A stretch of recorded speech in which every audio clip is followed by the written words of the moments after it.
In Chapter 9, we're dealing with another specific aspect of management, and that's production and operations management.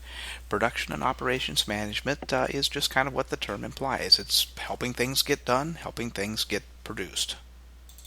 While the United States economy is changing and becoming more service and information based, it is still the world's largest manufacturer. And as you can see with the statistics listed here, manufacturing is still growing in the United States. However, the items that we manufacture has changed a little bit.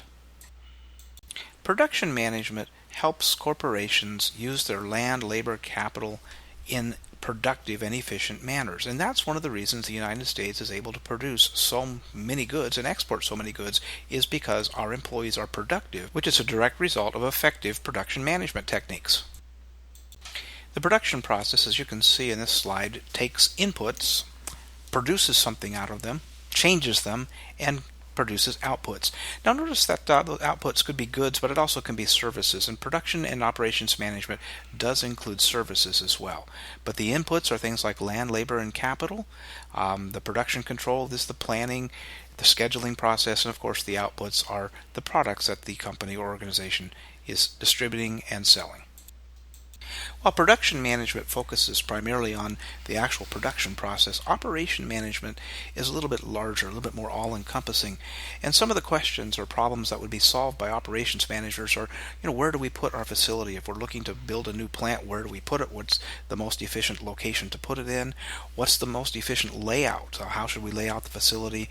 And it also includes things like inventory control, quality control to make sure that we're not producing bad products, and of course inventory control. We want to make sure that we have the right products that we need, the inputs that we need to produce the products, and make sure that we don't have too many of one thing and not enough of another. And those are all the aspects of operations management. Operations management is also very important in service organizations. And think about call centers or fast food. Those are all service organizations, and we need to think about how well we serve our customer and how long the customer has to wait to be served. And those are all important things that operations managers within service organizations consider and solve problems for.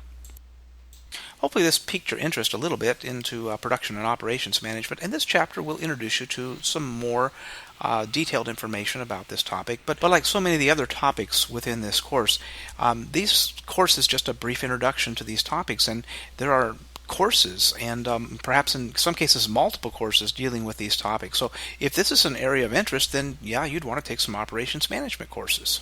And don't forget to look at all the other assignments that are due and make sure you keep up with your reading and your quizzes.